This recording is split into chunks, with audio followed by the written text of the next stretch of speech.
some exciting scenes from today's episode of Liberty's Kids. It's never been clearer to me than right now. We have got to separate from England.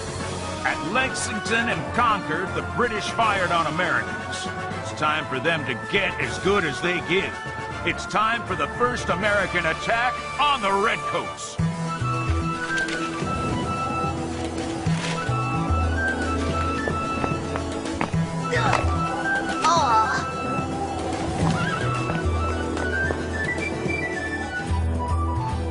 Moses, I'm a journalist, not a workman.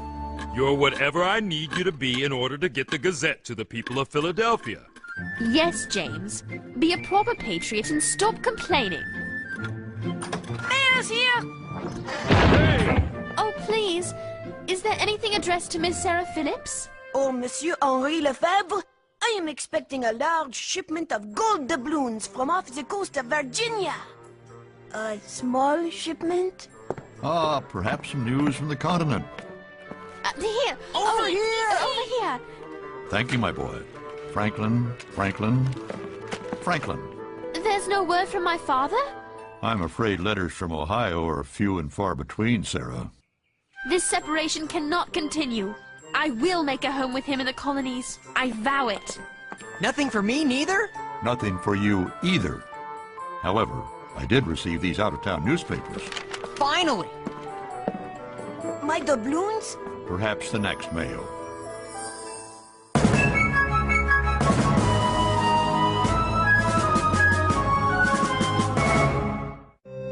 Look at this! Forced from their homes? Where? The New Hampshire Grants. Where's that? Up between New York and Canada. Beautiful country. They call the hills up there the Green Mountains. Fine logging in the Grants. Fine maple syrup, too. Maple syrup? Listen. Ejectment coming thick and faster. Women sobbing and lamenting. Children crying and men pierced to the heart with sorrow and indignation at the approaching tyranny. Now that's newspaper writing. It's by someone named Ethan Allen. It sounds to me like Mr. Allen is hyperbolizing in an effort to inflame the emotions of potential traitors to the crown. What did she say? She said, something I wouldn't lower myself by repeating. She said, Henri, that this man Allen is a liar. He sounds to me like a patriot. He sounds to me like a loudmouth, as does someone else I know. James, Sarah. Allen might be exaggerating, but he's not lying. Allowing people's land to be taken out from under them. The Redcoats aren't using muskets this time, but they're firing a broadside at us nonetheless. I've been wondering where the next hostilities with the Crown might take place. This could be our answer.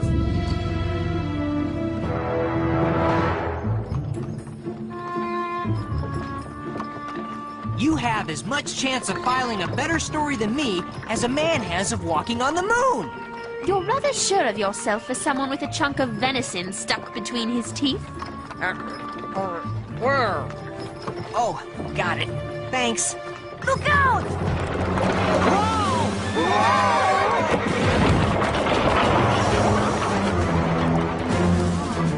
Oh, that was scary. Can we do it again?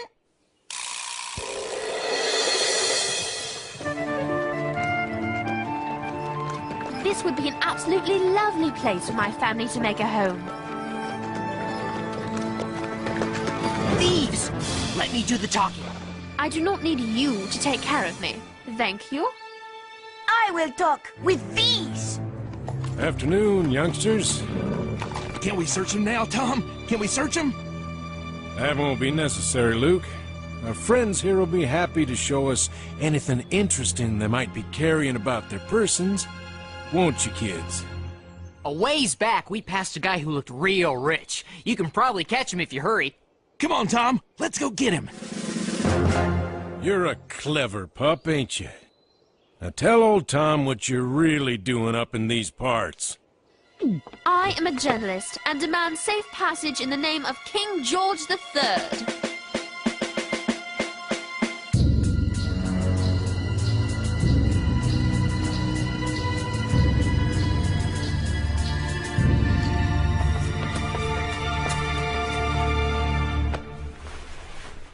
I demand to meet your leader. And I demand to meet your cook. You boys trap game in the woods and don't invite me to the feast? May I assume that you are the leader of this vile band of kidnappers and thieves? Some of the boys might take offense at your characterization, but yes, I'm their leader. My name's Ethan Allen. Ethan Allen? Ethan Allen?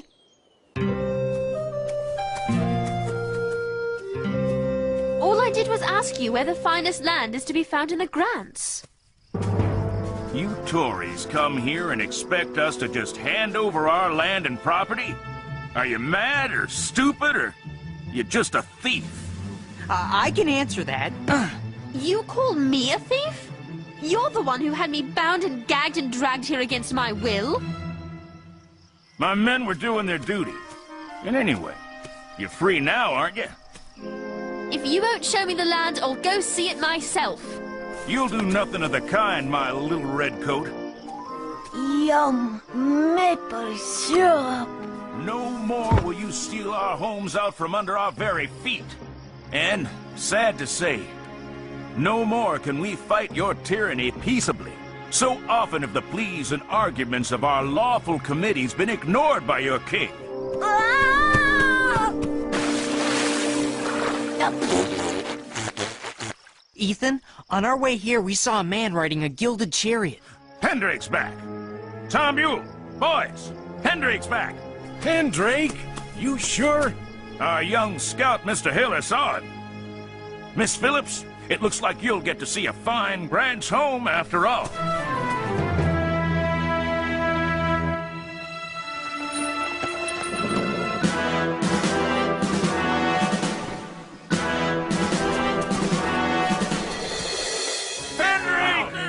You will leave my property immediately. We cannot leave your property because we are not on your property. You, Arthur Pendrake, are a snake infesting our Eden. We ask you one more time to leave this place peaceably. In the name of the Governor of New York and the King of England, I will not budge, sir. What will he do? Better get down. Take him, boys!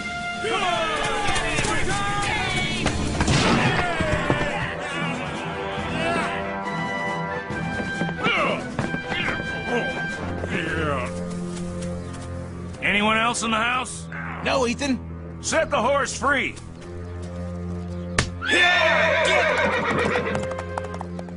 This isn't right. It isn't fair. I'm glad you're here, little redcoat. You're about to learn something about fairness. Arthur Pendrake, we the people of the New Hampshire Grants have resolved to offer a burnt sacrifice to the gods of the world. Time to burn the house. This is barbaric. If you're intent on driving this good man out, why don't you simply let the earlier occupant move back in? Let's ask the earlier occupant. Tom? If I did that, they'd just throw me and my family out again. That thief would be back. Right back inside a house I built for my wife and children. Maybe this'll show him we mean business. Ethan, give me the torch. Sorry, Tom. So am I. I built this house for freedom. Now I burn it for freedom.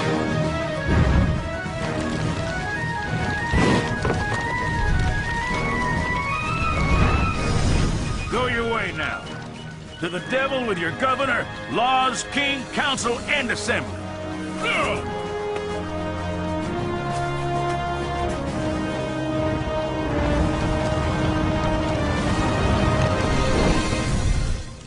People have three inalienable rights, James.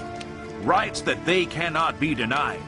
And those are the rights to life, liberty, and property.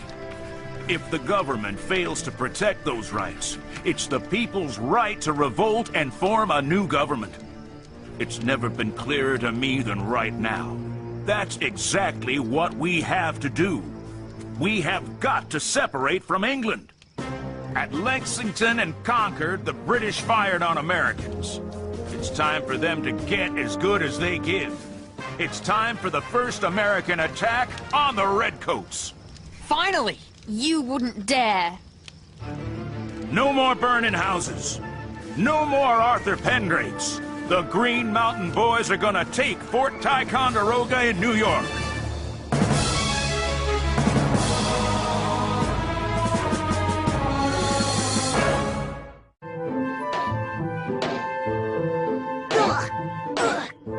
If they won't give me maple syrup, I will get my own! Sacre bleu! A redcoat! Violence, Colonel Allen, is never justified. It's the people's right to revolt. Just where did you get your outrageous excuse for a political philosophy anyway? Well, let me think. Ah, I remember now. That's right, Mr. John Locke from Pensford, England. Oops!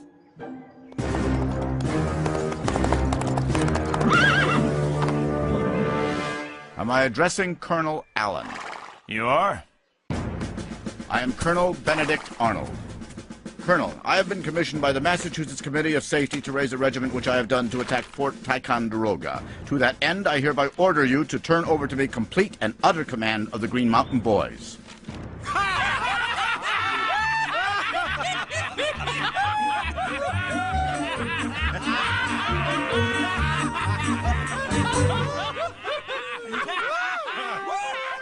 Well, Colonel, with all the respect due a man of your high rank and obvious importance, I formed this battalion, these are my men, and I'll be darned if some little red peacock is gonna strut in here and start giving them orders. This is not a request, Colonel. This is an order. If you will not obey it, I will force you to obey it. You and every single one of your so-called soldiers. How you gonna do that? Go back to your Committee of Safety? The Green Mountain Boys are serving under Ethan Allen, or the Green Mountain Boys are going home. Captain, this attack is too important to jeopardize by sniping between fellow patriots. So I'll make you a deal. I'll let you share command of the boys here and ride with me in front of them, if you agree not to cause any trouble for us back in Massachusetts. But remember, no one gives orders to these men but me. Ever. Are we agreed? He'll never do it. He must do it. Agreed. Colonel Allen! A redcoat riding this way on the white horse with a bright red jacket. He was a shrimp, but he... Did you spot the British soldier too, monsieur?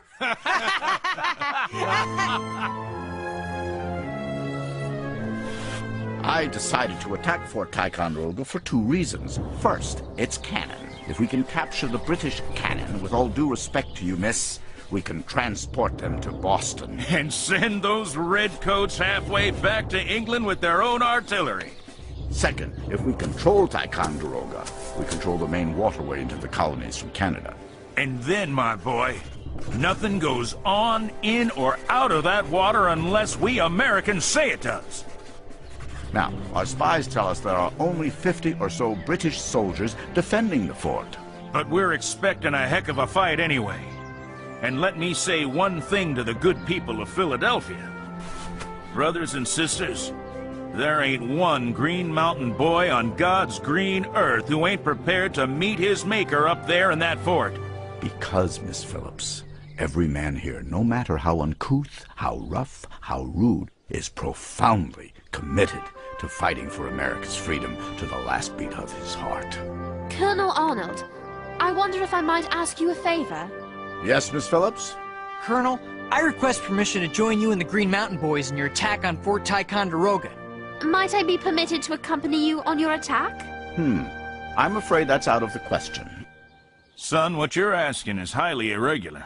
Sir, with respect, the people of Philadelphia need to know the story of the colony's first attack on the Crown.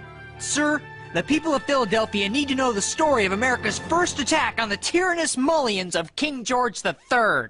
That's minions. Well, I suppose in their way the Green Mountain Boys are highly irregular too. You'll stay as much out of harm's way as possible. Yes, sir!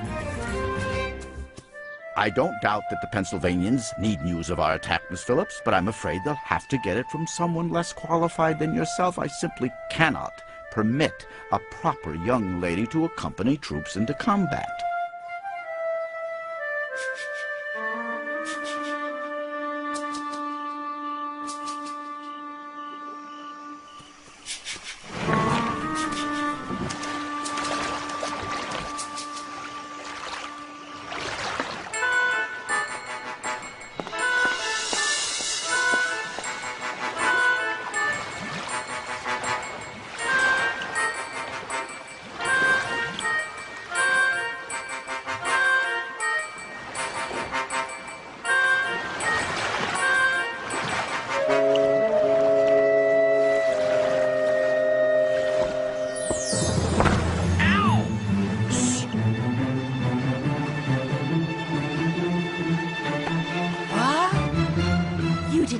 Think you'd be the only one getting this story, did you?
Misfire!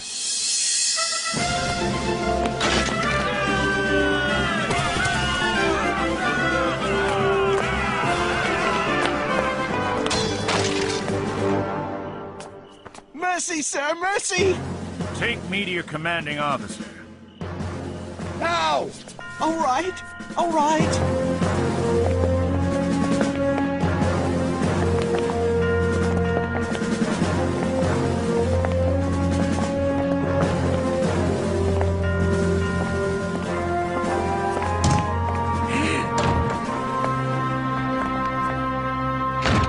In the name of God and the Continental Congress, I demand that you surrender this fort. Come on out, you old rat!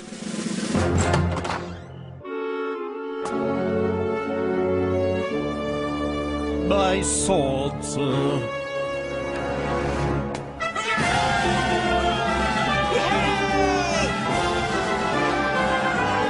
Take prisoners!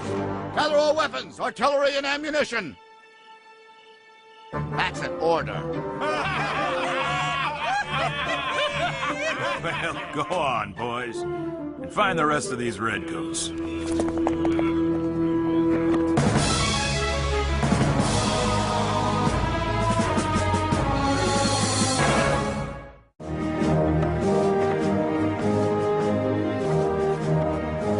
Gather the artillery, collect the cannonballs and musket shot outside.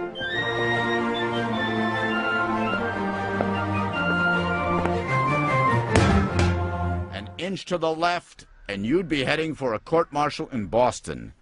Oh, so sorry, sir. I notice you got your story after all, Miss Phillips. I do hope we meet again under more favorable circumstances. I believe you would like my father. Major Phillips, retired. I understand he was a fine soldier. Please send him my best regards. I shall do so, Colonel. I had dreamed that he might join me in the Grants someday. But I have recently learned that the New Hampshire Grants are no place for our family to make a home. We'll eat heartily tonight. Look at all this food. No wonder the redcoats didn't fight us. They were too fat and happy from all this jerky. All this without firing a shot! We're gonna whip those redcoats in no time! Don't get cocky, son. We've a long way to go before we win our freedom. Hold on there, Edward. Wasn't that little French weasel trying to drum up some of this stuff back in the Green Mountains?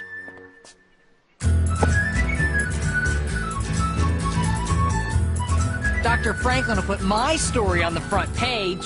He'll put mine on the front page. Dr. Franklin is many things, but he is not insane. Papers ready.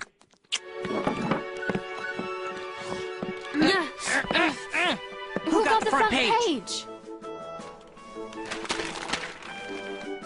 You both did.